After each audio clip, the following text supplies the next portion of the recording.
3,000 points, and you'd be lucky to get one costume of that. And then in the quid, and then you got this 70 quid option to say. I mean, this is the reaction I had when I saw the tiers. I was like, I'm not paying 70 quid. I've paid 50 quid for the game. It makes no fucking sense. Hi, welcome to Start Select. I'm Nathan, and I'm joined by Adam and Anthony. How are you guys doing, man? Good, very good. Yep. Well, I'm actually going to start off the chat with what we all kind of saw later. Well, in the middle of this month was the pre-orders for the PlayStation 5 and what a blow up that was. I mean, did any of you guys ever try and pre-order it at all, or? No, I had a brief look, but by the time I checked, they'd already been out 8 hours or something. Was it midnight or just before midnight they got released? To be honest, Shadow drop. Oh, yeah. Talk about shadow drops. Yeah. I mean, what about you, Anthony? Would you had any kind of interest in pre-ordering it at all, or? I'm just gonna wait. I think. I mean, my general rule of thumb with most consoles has been sort of wait a year. Sort of, because most launch games are normally not that great. Yeah. And I'm hearing all I'm hearing is mainly they're all sort of ports of like PS4 games, a lot of them. So yeah, that's so gonna wait it out a bit. I agree with that. Yeah, I mean, I think that's definitely a quite a common opinion across a lot of people. Even though it did sell out, to be fair, the pre-orders. But what you said, Anthony, I do want to talk about it because they did announce that some of their big titles, and we're talking about Horizon 2, Spider-Man, and Sackboy. They never said it was going to be a PlayStation 5 exclusive only, but they definitely hinted towards that. And then after or during the pre-orders dropped, they announced that it was actually a crossover from the PlayStation 4. I mean, do you think this was all on purpose, or do you think it was just the pre-orders was just a big blow up and they just messed up with the pre-order timings? I reckon it's everything calculated that Sony have done. They've followed Microsoft every step of the way, and they've been seedy about it. Like from going a couple of months ago to being for years being a big Sony fanboy, they've turned me, and I didn't think that'd be possible this quickly. But they're just everything they're doing is just all. It's just all. They're like politicians now. It's like a political company rather than a gaming company. You got to read between the lines with them. Microsoft will be like, "Oh, we fucked up," or "Oh yeah, this is gonna happen straight up," and everyone's like, "Oh damn." But with Sony, you don't find out until 4 months after they actually decided to do it. Yeah, I mean, they're definitely it's definitely the business strategy as far as I can see anyway. But what about you, Anthony? Do you think it's just a coincidence that some of these big, well, not some of them, pretty much the main big titles, apart from Demon's Souls, which is a big title, are coming to PlayStation 4 as well as PlayStation 5, but they only just announced it the day of the pre-orders? Do you think that was on purpose, Anthony? Because like you said yourself... Definitely sounds like it. Yeah. They want to get. They definitely just want to get the pre-orders in, and once they've got that stuff locked in, it's too late. They made the announcement. It's like, what can you do? It's like. Yeah, and with this, with the situation people are at now, can't see anyone giving up their pre-order if you've managed to get one. You know what I mean? It's such a hard thing to get. But yeah, I was thinking this myself. They literally, I don't know what you guys think of this, but they literally let Microsoft take all the heat for having cross-platform games, and then they stay silent, and then at the very end, they kind of okay, well, Microsoft have took the heat for it now. We will just slip this information, and it's kind of worked though in a way, because a lot of people are saying that it wasn't good play by Sony, but they have kind of got away with it. Microsoft were getting heat for months and months about it. But I think the reputations are changing now. Like I said, Sony is being known now as a bit. You can't necessarily entirely trust what they say, or you've got to be very patient until you get the full information. Whereas Microsoft are like an open book at the moment. I prefer that style of company. I prefer investing in that style of company anyway and playing their games. Yeah, definitely. I mean, I do want to talk about something that just kind of popped in my head. I kind of forgot all about it until just now. But what do you guys think about the next gen exclusive games going up in price because I don't know if you guys have noticed they've gone up in price. I think Demon Souls is £70 now, and that's a PlayStation only title at the moment. I mean, what do you guys think about this? Is this going to be something that Nintendo are going to see and be like, oh, well, if that's their standard games, we're going to do that? Well, I don't think Nintendo can do it at the minute. Not until they release. I think Nintendo will stay low. I think that might play into Nintendo fans. They might sort of keep their prices low, and that'll work in their favor. I mean, I don't know if you guys are like, there's loads of like arguments online, but a lot of people do think video games are undervalued in terms of price tags at the moment. And then the only reason why it's stayed the price that it is now is because of how competitive the market is, especially when it comes to console and gaming. Do you guys think the gamings are too expensive, or do you think it's appropriate that they are going to go up at some point? I think 50 quid is reasonable. 55 maybe.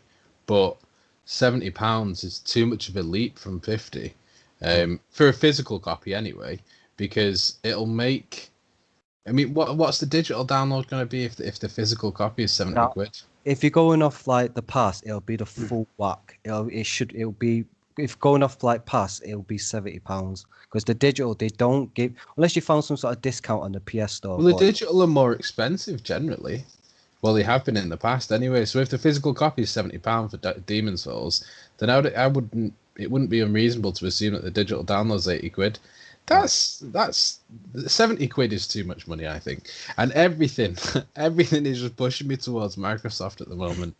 I can't warrant spending, £210 on 3 games. Three games, like. That's almost the Xbox Series S. No, for the price of 3 PlayStation games, that seems too expensive to me. I mean, I think the more appropriate like comparison would be if you buy like 2 PlayStation 5 games, and then you're gonna get that. Where maybe that's gonna go up as well. The PS Plus subscription to play online or whatever. You pretty much paid for a year's worth of Game Pass. Do you know what I mean? It's just insane. Like, I mean, do you think that's gonna like affect the like strategy in terms of Sony, or do you think it is gonna work? Because let's be honest, Microsoft they do have them big exclusives. Microsoft. Sorry, Sony have them big exclusives. Sorry. It'll be like Next and Primark, as far as I can see. Xbox will be Primark. And Sony will be next. Sony won't even be next. Sony will be Harvey Nichols. You know what I mean? You go in there occasionally. You can't really afford anything. and that's fine if they want to become the premium brand. But Xbox, I think Xbox is going to do really well. At the start of the generation anyway, they're going to do really well. I think so too. And also, Sony announced this is like a couple of weeks ago, but they've only started talking about it now. It's not going to be backwards compatible with PlayStation 1, 2, and 3, but it is going to be backwards compatible with PlayStation 4. But the way I see this, I don't really see it as a backwards compatible. I just think it's, well, we have to make it so it can play PlayStation 4 games, because if you imagine them launching PlayStation 5 without it being able to play PlayStation 4 games, what would their launch title be? What would their launch lineup be like, and all for the next couple of months as well? I don't know what you guys think of that. I mean, I don't really see it as like backwards compatible, and I'm not going to go into the fact that I'm not going to put a PlayStation 1 disc into a PlayStation 5. I'll be honest. I kind of see it from that point of view. But do you think it kind of hurts the console itself not having the backwards compatible all the way from the PlayStation 1 era? Because with the Xbox, you can play the original. Yeah, it will definitely add value. What's the harm in having it? Well, I think you could just have it. Is it that big a deal to just not put it in there? I think it just more comes down to, is the money worth investing into the console to make it so people can play PlayStation 1, 2, or 3 games? I mean, I think it does vary, but if you consider like Microsoft, they're doing it all the way from original Xbox, and then from there on. But we'll talk about how big Sony's exclusive titles are. Let's just segue to the next section of this chat. Now, it's basically we all know that Microsoft, they don't have the strongest exclusives or the strongest first-party games. but maybe they do now. I don't know what to think of it. Within one night, they spent 7.5 billion to buy Bethesda. I mean, what do you guys think on that? Is this a big, big game changer, or is it just something that will help? Or do you think I it will affect it? I don't think it's a big game changer. I think the only thing it is a big game changer for is Microsoft's money for their sales. I think it's a smart business move. For us, though, the consumers, I don't think it's going to really affect us. I don't see them bringing Elder Scrolls or Fallout as exclusives to Xbox or Microsoft. I think they'll still be released cross-platform because that's the most profitable thing. The only thing is, I think it could force Sony into agreeing to do cross-platform games, certain multiplayer games. If they have future Bethesda games that Microsoft obviously release on Sony's consoles, it may come with the stipulation that the online you have to be able to play with Xbox players. In which case, as a consumer, you're going to go for the cheaper option and buy the Xbox game or the Xbox with the Game Pass rather than the PlayStation and spend 70 quid in the game to play with the same people. Yeah. So I think Microsoft could have some leverage there in the future, but I mean, I don't know really how many games Bethesda released. Obviously, they've got the two big ones, but they've probably got a lot more decent games as well. I know they got a new IP in the works as well, I think. Yeah, they do. And I think that's still going to be cross-platform, is another one as well. What's that? Deathloop is another up and coming. Yeah. The only thing with Deathloop is that is a PlayStation exclusive, but a time exclusive. But they said they're going to honor that. Anything that's in deals right now, they're going to honor the rest of that contract out. So if it isn't exclusive to Sony, they're going to let that run out. But I won't be surprised if after this deal, the time exclusive's gone down from 6 months to 3 months or something like that. What about you, Anthony? Are you a big fan of Bethesda games like Skyrim or Fallout games? I'm a big fan of Bethesda, but I've sort of fallen out with the company with 70 Fallout 4 and 76. Oh, Fallout 4, was you not a big fan of that one? Not really. And then I was hearing all the bad stuff about 76, so yeah. I mean, I'd be willing to get back into it if they sort of, pull themselves back together, I think. For me, anyway. So, Anna, do you mind if I ask you now? So you have played a lot of them Bethesda games. Like you said, you're a big fan of some of them. Obviously, I think everyone kind of doesn't like that Fallout 76 game. But would this, from your point of view, would this ever, some point down the line, make you buy an Xbox console? Because, obviously, it's going to be first party to Microsoft. Whether it will be just being able to download it day one on Game Pass, or maybe some point it isn't exclusive. We don't know yet.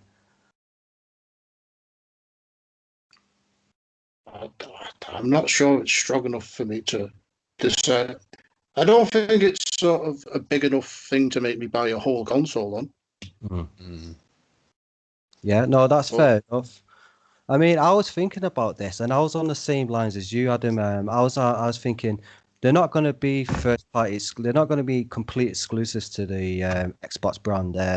I thought they'll do what you said, Adam. They're going to let it be on the PlayStation as well. Take a bit of the cut from no sales, but also make sure it's day one Game Pass as well. So you do have the option to spend £70, or if you're on Game Pass, then don't worry about it, sort of thing. But then I was kind of thinking about it. I know they're going to get a bit of a cut of when every time they sell it on a Sony console system. But I think some point down the line, there's going to be a big Bethesda game. Maybe it will be the next Fallout, or maybe it will be like a Skyrim or Doom 3. I don't know. I can see it being exclusive to the Microsoft brand. Whether it'll be a 6-month time exclusive, I don't know. I mean, I'll be honest, if it's a 6 months time exclusive on the next Fallout game, I think that's enough anyway for people to jump over to the next console. But I can see them being well, no, if you want to play this game, you're going to have Game Pass with on PC or Xbox. But I could be very wrong on that, but it is a big trump card to have, and it is a first-party exclusive. I mean, let's be honest, Sony haven't actually played nice against Xbox recently anyway. I mean, I don't know if you remember the whole Spider-Man thing. They paid a lot of money for a certain character in the Avengers game that we'll talk about later with you, Anthony, that it's going to be exclusive just to PlayStation. But if the shoe was on your foot, I think Sony would just keep them as complete 100% exclusives to their console. But with it being Microsoft, obviously you got Ori and the Wisp. That's just come out on the Switch. Obviously, Microsoft have got to like allow that to happen, so they must be quite happy doing stuff like that. But yeah, that was a big deal. That was definitely woke me up when I heard that news. I wasn't expecting that. Essentially, they do have one of the strongest first-party titles now, I guess. If depending on what you think of Bethesda, I guess. But it's good stuff on Microsoft. I like big plays like that. They've got more in their arsenal now, though. Yeah. You've got even more. They got EA Play, haven't they? Yeah, I'm glad you brought that up. Do you want to explain that a little bit from what you know? Because that is a big play as well. So EA Play is a big one that Microsoft has just acquired. So from the 10th of November, you'll be able to you'll have EA Play included in the Game Pass Ultimate subscription for no extra money. The big thing, I think, well, obviously it's massive that EA Play is included, but we have to look at the games that are involved with EA Play and FIFA. Yeah. You get FIFA for free with the Game Pass Ultimate. You get Need for Speed. You'll get, I think, if the UFC games. They've got Madden FL, Crisis, Rocket Arena, Plants vs Zombies. Oh my God! Skate. Don't forget Skate. Skate when that comes out. Like no, that's 1 to 3, yeah. That's insane. Like, I'm finding it difficult for any gamer now, not just hardcore gamers or casual gamers, but any gamers really to be drawn towards Sony rather than Microsoft, because value for money, I don't think there's any competition. No. But now that they've acquired Bethesda and EA Play, we've got games like FIFA is going to apply to casual gamers. They'd rather pay a Netflix subscription that you barely even know is coming out of your bank account than spend 60 quid on new FIFA, especially when you consider all the microtransactions and all the gambling, loot packs and everything else in it. Like, I think it's mad. What do you think about EA Play, you guys? I absolutely agree with you. It's just insane when I heard about the news, and then I kind of looked at the EA Play, and they've got like their own system. They've got like a higher tier system than like the £8.99 system one, and it's the £8.99 one that's getting merged with the Game Pass, but you can't pay that extra money to get bit. Yeah, but even then, you're getting a bit of a jump start. You know what I mean? You're not paying a full whack. And I was looking at the games that they're putting on for free, that you can just play anytime you want. Like you said, all those big games like FIFA and stuff like that, they are massive games, especially to casual players. But it's even got games for people like me. Like, it's got Skate 1 to 3. You know what I mean? Like, I am definitely gonna play them games, and I'll probably do a Game Pass review on one of them. You know what I mean? Like, I love that series so much. It's even got like Star Wars games on it, which are licensed, which is kind of hard to get these days, sort of thing. What about you, Anthony? Is this Game Pass like becoming more worth it in your eyes? I don't really know much about it, but from what Adam's just said, therefore, I think Adam's starting selling it to me now a bit. But it sounds like something. It sounds like something I might get into. When we first started this podcast, me and Nathan had a vicious row about this, and we used to call him the Xbox salesman because he would try and sell you Game Pass. He'd be like, Game Pass is the best thing in the world, and at the time I was like, no, it's okay, it's got some good games on it, it's great value for money. Like, you get all the Microsoft exclusives, you get some extra ones as well that are cool games. But now I can't deny it. You can't. You're gonna go for Ubisoft next? Who's next in the crosshairs? Microsoft are just like literally, they're walking in your thing. Wow! I can't do. No one's safe. No one's safe. Yeah, man. I mean, I don't think they're using lube these days either. To be honest. But no, I absolutely agree with what you're saying. I mean, I think Xbox has had sort of a bad track record with its consoles. Like I think the first Xbox was sort of it sold at a loss. I'm not sure what the 360 did or the Xbox One. So I'm feeling as if this console, they're sort of like pulling out all the stops, thinking we're just going to go balls to the wall with this one and sell it.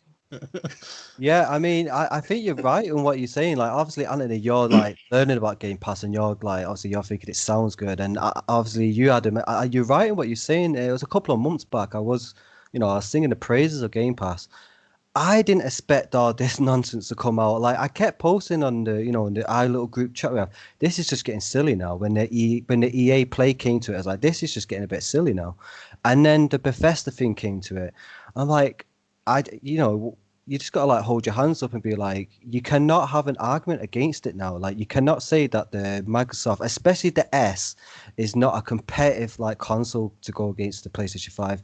Not saying you're gonna like it better. I mean, I understand the argument PlayStation 5 would be better if you think that. That's absolutely fine because, like I said, their exclusives, and I will never downgrade their exclusives, are top notch. I mean, obviously, you guys are. I mean, you both played actually the Ghost of Tsushima actually, and you guys thought that was amazing, and that was just one of many. You know what I mean? And Last of Us came not too long before that. I cannot like downgrade their exclusives, but the way I've been in the last 2 months is I've just been playing so many games that are good games at the expense of not playing that big exclusive in terms. And I'll be honest, as a gamer, I've been enjoying myself a lot more. I've got my Gears of War that's my go-to, and if I want if I just want like a quiet chill day, I'll go play some online. But the Game Passes allow me to do that, and you got to remember, if this helps as well, and I don't know if you know this, it includes the Xbox Plus or the Xbox Gold. No, like with PlayStation, you got to buy the PlayStation Plus to play online. I think it's £40 a year. It might have gone up by now. I don't know. It's including Game Pass. It's just like you just don't have to worry about anything really. You still get your live games as well, don't you? What's that? Sorry. Don't you still get Xbox Live games too? Yeah. They're not normally like the greatest, but yet they are still there. But they're on the same level as the PlayStation Plus games normally. They have been doing pretty well though lately, the PlayStation Plus games. But yeah, and then that's not including the xCloud as well. That came at no additional cost. It's getting very hard to think of reasons to not get this Game Pass, whether it'll be on the PC or the cheap next gen console and the Series S, or if you want to go for the bad boy, the Series X. It is quite hard to argue against it. But yeah, I mean, I definitely agree with all that. It's good. It's just thumbs up for me in terms of Microsoft, the way they've been marketing their next gen console. But I think PlayStation just has a lot of brand loyalty. But when you sort of get down to like brass tacks, it's like it sort of looks like if I want to, money wise, maybe I should start looking at the Xbox. yeah, I mean, PlayStation's been in the game a lot longer, so they've got that. Yeah. But yeah. maybe it's time to start reevaluating the choice. It won't be long till Microsoft buys Sony. Fuck it. Just end it. Just end it all. It was the other day actually. There was like massive rumors that Microsoft were going to buy Sega, and I was like, no, I don't think that will happen. But I'm not like encouraging that rumor. It's got to that point when it could be right. We don't even know anymore now. But yeah, it's good stuff on there. I am behind both consoles to be honest, but I'm definitely more pleased with the Xbox side of things. Anthony, you've been playing a new game this month, Marvel Avengers. How was it? The Avengers. Yeah, I mean, I've heard nothing but bad things, so I'm hoping what you tell me sways me away from that. No, it is an enjoyable game. You can't go wrong with a bit of just going around and beating shit to death. It's just in that way, it's just a good sort of beat 'em up type thing. Very repetitive though, I've got to admit. Yeah. And I think a lot of it has that sort of vibe where what kind of sells it more is the fact that you are playing as these superheroes. Like if it's sort of a kind of like new IP. If it had its own story, if it was like random characters with its own thing, like you'd look at it and go, well, it looks a bit shit. So it's sort of on the level. So it's nothing too exciting. Yeah, I mean that's kind of enjoyable. What I heard from a lot of people. Yeah, that's what I've heard from a lot of people. But what I get from you now, Anthony, is how schemy is the business side of it. Is it as bad as what I've heard? I've heard 7? Is it 9 different currencies currently in the game right now? I'm not sure if it's 9.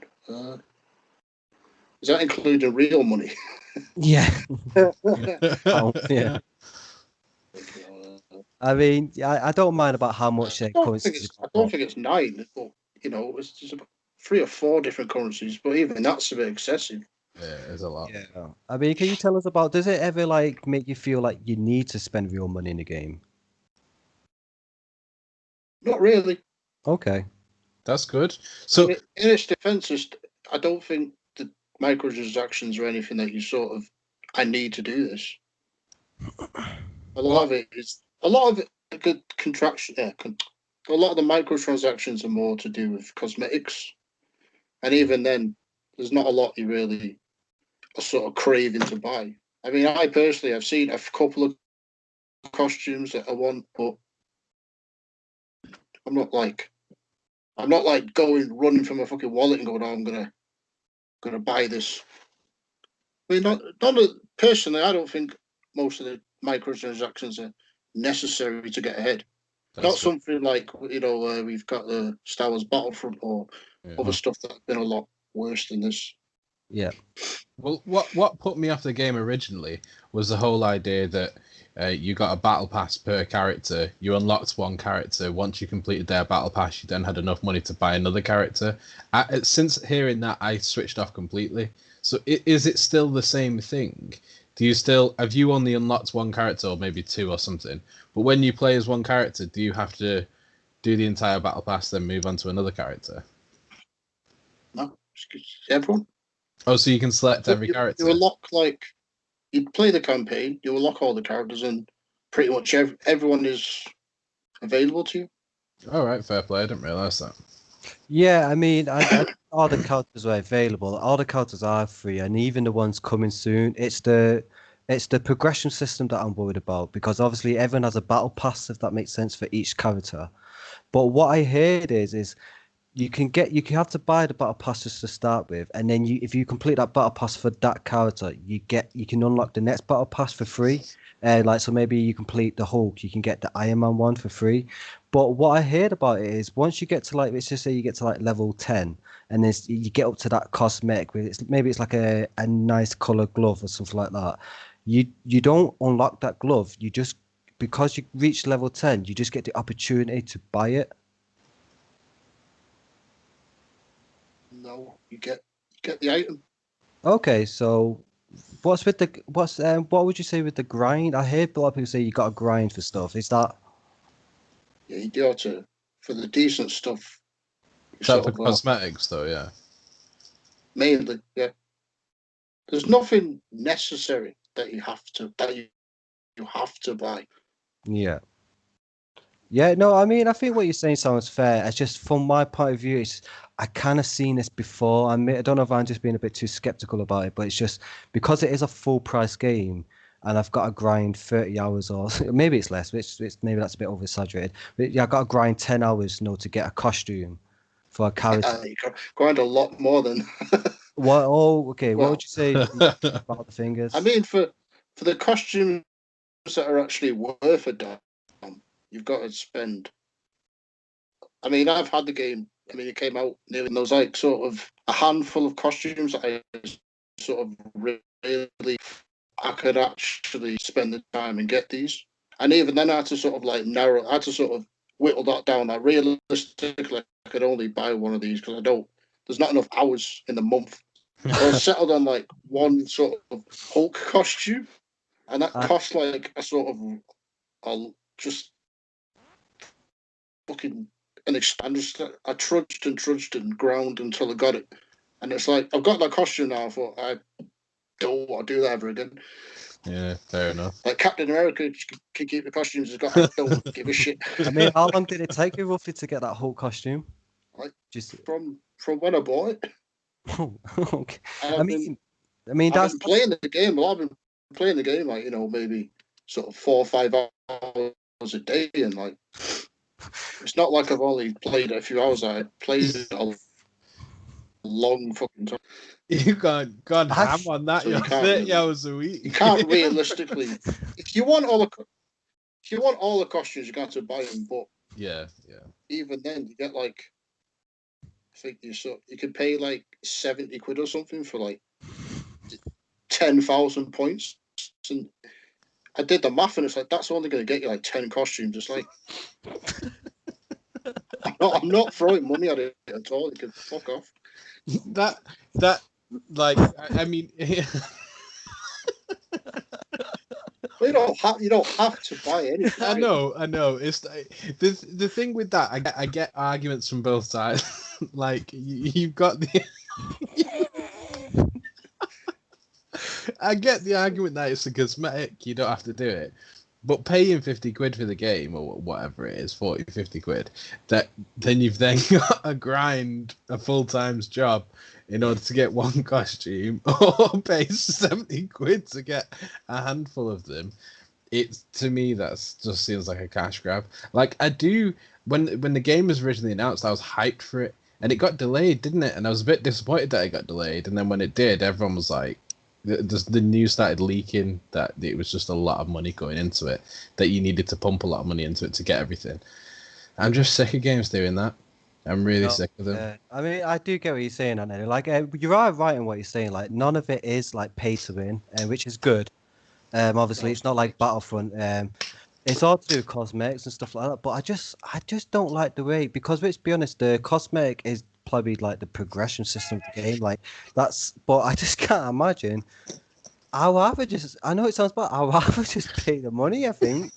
I didn't Pay 70 quid. No, not 70 The thing quid, but is, like, if you're enjoying the game, I get it. It's the just like, cheapest option is just not worth doing. I think there's like 3 tiers of like payment. One's like 10, and that's for like 3,000 points, and you'd be lucky to get one costume of that. And then in the quid, and then you got this 70 quid option or something. I mean, this is the reaction I had when I saw the tiers. I was like, I'm not paying 70 quid. I've paid 50 quid for the game. Like, it makes no fucking sense.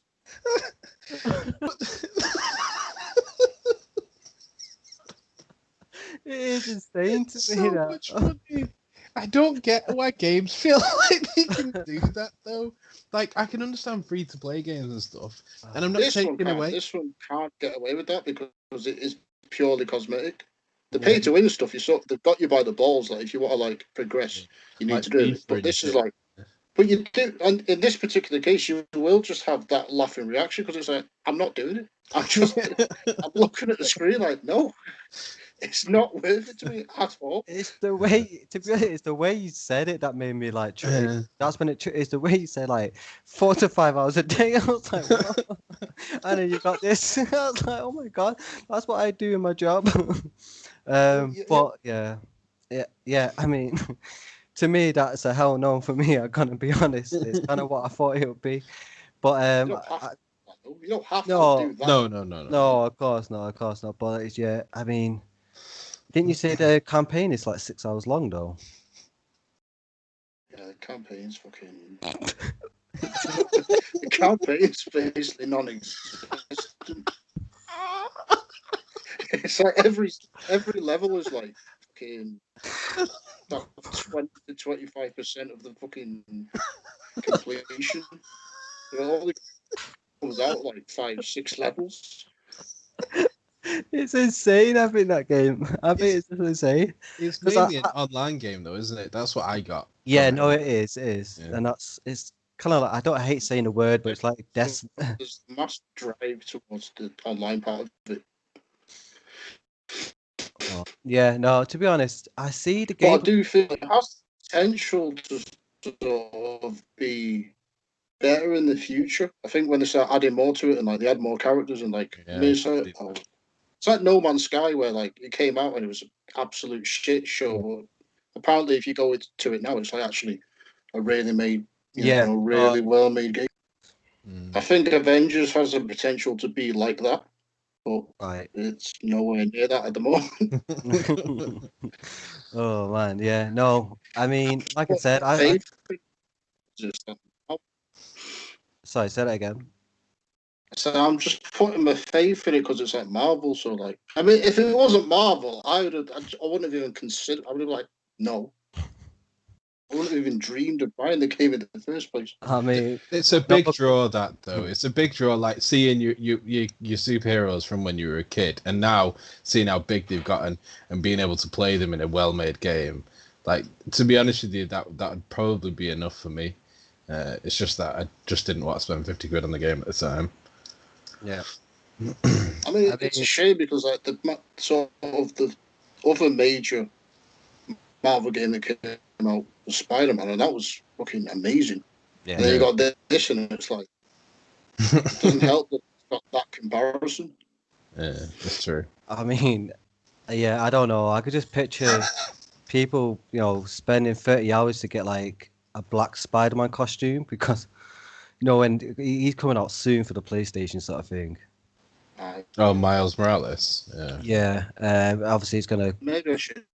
probably come with the launch of the PlayStation. I think maybe I should get I need to get the grinding in now so I can get Spider-Man costumes when he comes out. Your money's not enough, Anthony. Remember that.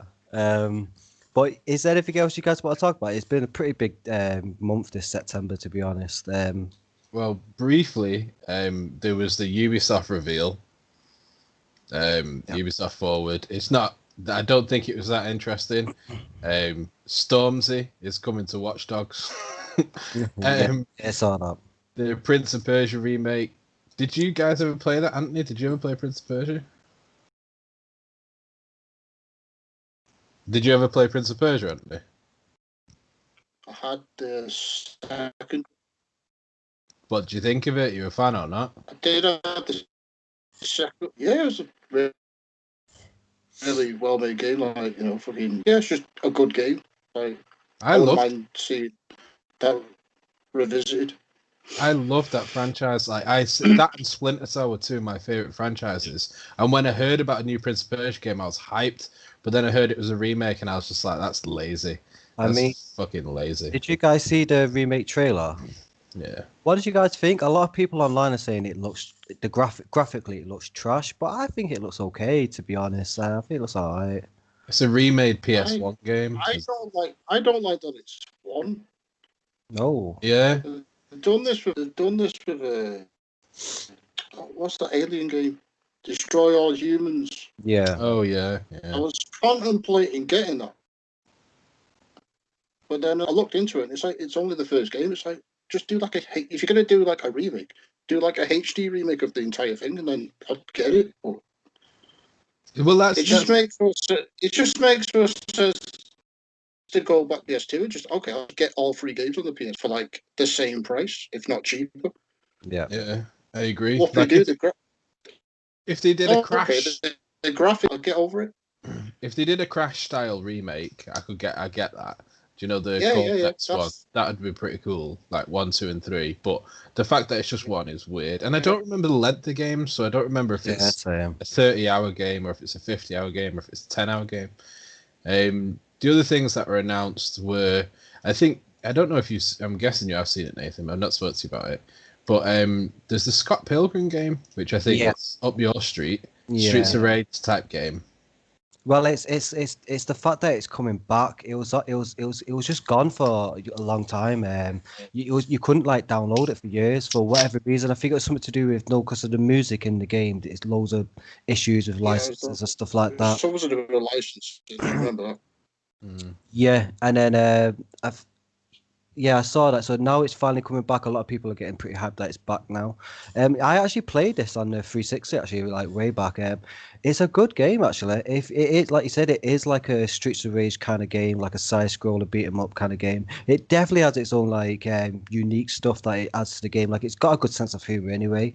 I think that's why a lot of people like that kind of franchise to begin with. But like, yeah, I did enjoy it. I don't enjoy it as much as Final Fight or Streets of Rage or something like that, but it's nice to see a game like that come back, especially if it was dead for like years, you know what I mean? And the last big one, I think, there are a couple of others, but not worth mentioning. The last big one was Immortals Phoenix Rising, which looks like a Breath of the Wild type game with maybe more emphasis on the RPG element. I've seen that. I think that does look... Graphically, it's beautiful. It's stunning. It's really good. I like how vibrant the colours are and how bold they are. Yo, yeah, I'm glad you brought that up, Adam, because I actually forgot about that. In terms, like, I wouldn't have mentioned it if you didn't. But yeah, no, that game looks absolutely amazing in my eyes. It kind of, like you said, it looks like Breath of the Wild, but it's got its own unique stuff. Like I heard the battle system is a lot more in depth. Not trying to like shy away from Breath of the Wild. The battle system was good enough in that It was game. part of its charm, how Yeah. simple it was. Yeah. But this one, the battle, like I said, like there's just certain differences that would like separate it. Because if you look at both games, they do look pretty similar. But yeah, like I said, I was looking at the combat side of it, and it does look quite impressive. And I'll be honest, I do want to play it, and I do want to buy it and play it because I do think it looks really, really nice. It's a nice little title anyway to look forward to. Definitely. Puzzles. Have you seen any of the puzzles in it? The puzzles look quite interesting. Okay, Yeah, that's good. Same one where it's like use like boulders and it's like more stuff like that. Just looks like a really interesting. I've only seen like the first few hours of it, but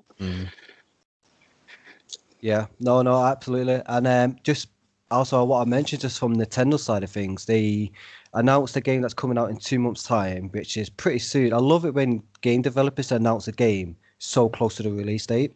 But that's the new Hyrule Warriors. Did you guys ever play the first one? No, I never played It was just like a standalone game. It was kind of like a game made for fans. Had a lot of had a lot of stuff you can get. You can unlock a lot of characters, unlock a lot of costumes for characters. They all had their own moveset. It was kind of like you didn't have to grind or pay for it. Like you paid the full £40 at the start, but it got received very well. Like the gameplay was really fun as well, and that was kind of just like a fun title for the fans. But now I think because the game impressed Nintendo so much because it is made by a third-party company, but I think because Nintendo were impressed with it so much, they're coming back to make another Hyrule Warriors title. But they've actually been given the opportunity to put it as part of Breath of the Wild storyline. So it's actually so it's actually a prequel to Breath of the Wild, and it's how the whole world went to how it all went to downhill basically. It has the big war, and then obviously by the end Ganondorf's going to take over the whole world, and then it will go into Breath of the Wild kind of story. But it's like they set themselves up already. The story's there, the characters are there, because obviously if you guys play Breath of the Wild, you go through these dungeons with the heroes that were long time ago. Yeah. They're playable characters already. So that game, and from the gameplay, it looks gorgeous as well, actually. So I'm really looking forward to that. And also, my wife has been playing a lot of Mario games lately. She bought the whole Super Mario Sunshine Galaxy and 64, which was limited stock for some reason, even digital, which is very, very weird. But that actually outsold Avengers, which I was surprised about, considering how limited it was. I'm thinking they're just going to lift that and just like not make it limited anymore because it doesn't make any sense in terms of sales. It's Nintendo, isn't it? It's that doesn't elitist. surprise me. Yeah, but they were really cool games. It's really good seeing someone who's not played like Sunshine and being like, "Yo, this game's actually pretty good." Yeah, Sunshine is the best Mario game ever. It's God. pretty good. I haven't played Sunshine ever. Yeah. You've not been to Delfino Plaza, Nathan's hometown, Malta. Malta, yeah. No, I will say like Galaxy because I'm looking at Galaxy and it just reminds me how good that game was, and I think it is the best one. But I definitely agree that Sunshine had the best hub. Like that. That holiday kind of vibe hub was insanely fun, and you can even find like shines, like within that hub. I love stuff like that. It's definitely Galaxy didn't really even attempt that in my eyes, but yeah, enjoying that. Good stuff from Nintendo anyway. That's all I can think of this month. Yeah, I think same from me. I think we've talked about everything I could think of. Yeah. Do you want to send us off, Adam? Yep, sure. Well, thanks for listening, guys. We've been recapping the month of September. We'll probably do this again at the end of next month, as well as bring out some new content along the way. So from all of us, don't forget to like and subscribe. And GG's. GG's.